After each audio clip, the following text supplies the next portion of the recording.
की ते देवाला काय आवाज देणार बरं? कारण आज सगळे आपण सगळे कसे आहोत, भावना प्रकार आहे की नाही? आपल्या सगळ्याकडे काय आहे? भक्ती आणि भावना आहे. मग अशी भक्ती आपल्याला कशामध्ये उतरवून जाते बघा बरं का? त्याला ज्ञान लागत नाही. आपली जी भावना असते ना, या भावनेला ज्ञान लागत नाही. विधीला ज्ञानाची गरज आहे, पण जेव्हा भाव वेगळीच होतो. म्हणून आमचे आचार्यांनी सांगितलं, विधी भावाधीन राहावं, विधी भावाधीन अनुष्ठान करावं. म्हातारी यायची आणि म्हातारीने देवाला आवाज कसा द्यावा?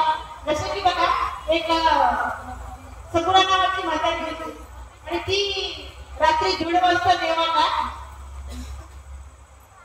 काय लावतात? देवाला तुम्ही काय लावता? चंदन लावता ना? म्हातारी सुंठ उघडून लावतो. सुंठ माहिती का? आजला कळल्यानंतर सुंठ तयार होतो.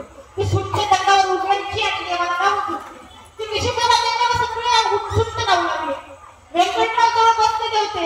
एवढे म्हातारे काय करते रात्रीचे एवढ्या 1:30 वाजता आता?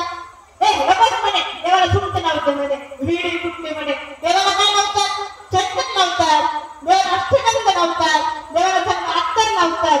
रात्री 1:30 वाजता देवाला सुंठ कुठं लावतात का म्हणे? सुंठ कुठं देवाला लावत असत का म्हणे?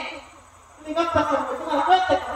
रात्री चक्रपाणी अवतारात होता म्हणे. 2 वाजेपर्यंत डीजे वाजत, 12 वाजेपर्यंत डीजे वाजत होता म्हणे. म्हणजे देवाचं किती डोकं दुखत असते म्हणून ही भावना, हा परमेश्वरावरती असलेला भाव आहे. तो कुठल्याही पद्धतीने ओथंबून वाहत असतो. हेच वाहत होता की म्हातारी यायची, चक्रपाणी महाराजांना काय बोलवावं? मग ती म्हणायची, आबा चल देवाला. दिसत नव्हतं तिला कुणी, पण आबा जेवण नाहीये. मग ती एक तास आबाला, एक तास बाबाला म्हणायची. म्हणजे माझा चक्रपाणी महाराज बाबा आहे, माझा चक्रपाणी महाराज आबा आहे. भगवंताचे संबोधन होतं. त्या संबोधनाचे कृष्ण भगवंताला अनेक नावं आहेत. तशी ही म्हातारी त्या पट्टमध्ये आल्यानंतर चक्रपाणी भगवंतांना बोलताना म्हणायची, हे आबा बस, आबा अंघोळ करून घे, बाबा जेवायला. आणि म्हणून त्या म्हातारीमुळे त्या पट्टनगरीमध्ये एक आबासाहेब मंदिर आणि दुसरं बाबासाहेब मंदिर म्हणून ओळखलं. एका म्हातारीची किती मोठी भावना आहे. आज आपल्याला माहित नाही, आबासाहेब त्या जनकनायकाने त्या लंकाईसाने भगवंताचं असं नाव ठेवलं नव्हतं. त्यांनी ते चक्रपाणी महाराज नाव ठेवलं होतं. मग आबासाहेब बाबासाहेब कुठून आलं? ही म्हातारीची असलेली भावना. आणि मग आजही त्या ठिकाणी आबासाहेब मंदिर आणि बाबासाहेब मंदिर आहे. आजही त्या ठिकाणी त्या पानपेटण्याच्या चरणामृत घेतल्यानंतर अनेक लोकांच्या महारोगासारखा जो झालेला रोग आहे, त्या रोगापासून सुद्धा मुक्तता होती आहे. म्हणून जोगण्यासारखा अनुताप निशिगणी असावा अंतःकरणे, पैठ होईल पापाची धुणे. म्हणून आपण सगळेजण हा श्री चक्रपाणी अवतरण दिनाच्या निमित्ताने भगवंताला याचना करूया. हे माझ्याकडून या जन्मातले अनंत जन्मात पाप घडत झालेली आहे. प्रभू मला या पापापासून मुक्त कर. भद्राची पापातून नासून टाकले, त्याला प्राश्चित घेता माझ्याकडे प्राश्चित घेण्याची सुद्धा तयारी नाही. प्राश्चिताचे शब्दही माझ्याकडे नाहीये, पण तू दयाळू, तू मयाळू आहेस. आणि म्हणून या पामराच्या विनंतीचा स्वीकार करून माझी सुद्धा पापाचं क्षमन कर आणि जोगण्यासारखा माझा सुद्धा स्वीकार कर. अशी आपण सर्वजण या अवतरण दिनाच्या निमित्ताने सादर करतात चक्रपाणी महाराज आणि उद्धारक माझे स्वामी श्री गणपती महाराजांच्या चरणी प्रार्थना करूया. आणि दोषमुक्त झाल्याशिवाय योग्यता होत नाही. दोषमुक्त झाल्याशिवाय आणि सगळ्यात महत्वाचं आहे की सामर्थ्य तेव्हा निर्माण होतं जेव्हा आपण दोषाच्या वेगळं होतो. हे दोषाच्या वेगळं होण्यासाठी काय म्हणजे परब्रह्म परमेश्वर महाराज आपल्या सर्वांना या दोषातून मुक्त करून अशी विनंती करते.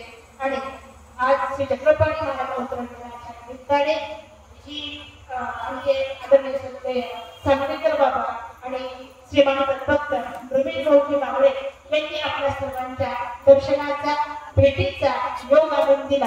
म्हणून आपल्या सर्वांपुढे मला चक्रपाणी महाराजांच्या डोंगरा फार आवडतो. त्या डोंगरात आपल्या पुढं मला खऱ्या अर्थाने भाग्य प्राप्त झालं, आपल्या सर्वांचं दर्शन झालं आणि कृतकृत्यता झाली. कारण ज्ञानाच्या दर्शनाने पापाचं पुरस्चन होतं. म्हणून आपल्या सर्वांचं दर्शन असं पुन्हा आपल्या सर्वांची भेट व्हावी आणि श्री चक्रपाणी महाराज अवतरण दिनाच्या निमित्ताने जे काही प्रबोधन आपल्यापर्यंत दिलं, जी भक्तीची भावनेची शिदोरी दिली, ही शिदोरी आपण आपल्या घरी घेऊन जावी. जे शिदोरीचा पदार्थ तुम्हाला आवडला तो तुम्ही रुचकन म्हणून स्वीकार करा. जे आवडलं नसेल ते माझं मला करून द्या. जे आवडलं ते माझ्या गुरुवर्यांचं असेल, जे आवडलं नाही ते माझं स्वतःचं असेल. अशी आपल्याला विनंती करते. आणि पुन्हा जेव्हा भेट होईल तेव्हा प्रबोधनाच्या निमित्ताने राहिलेला धर्म प्रबोधन पुनश्च भेटीत आपण पुन्हा एकत्र येऊन हे प्रबोधन संवर्धित करूया.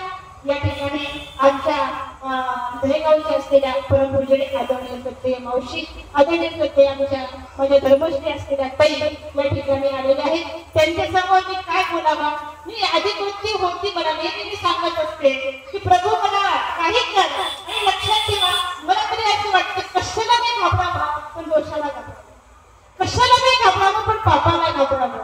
मी म्हणते एखादा चोर आला ना नका घाबरू, साप दिसला नका घाबरू, दोषाला घाबरा, पापाला घाबरा.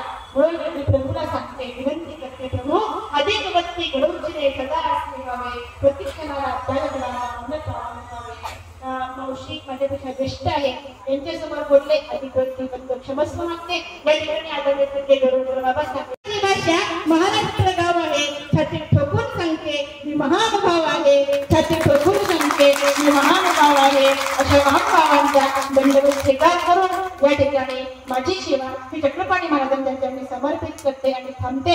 दंडवतपणा जय श्री चक्रदत्त जय हिंद.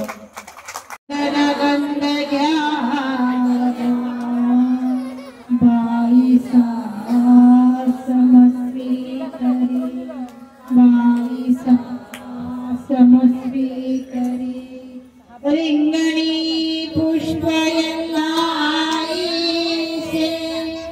सुवर्ण भावे स्वीकरी तसे नागदेवे गुंफिले असे अवसरासी फुले अवसरासी फुले बीडस्तानी भट्टोबासी अर्पिला विडा देवासी सुपारी श्रीफळ तैसे नागवेणी समर्पितो नागवेणी समर्पितो. श्री गोपाल कृष्ण भगवान की जय, श्री दत्तात्रेय महाराज की जय, श्री चक्रपाणी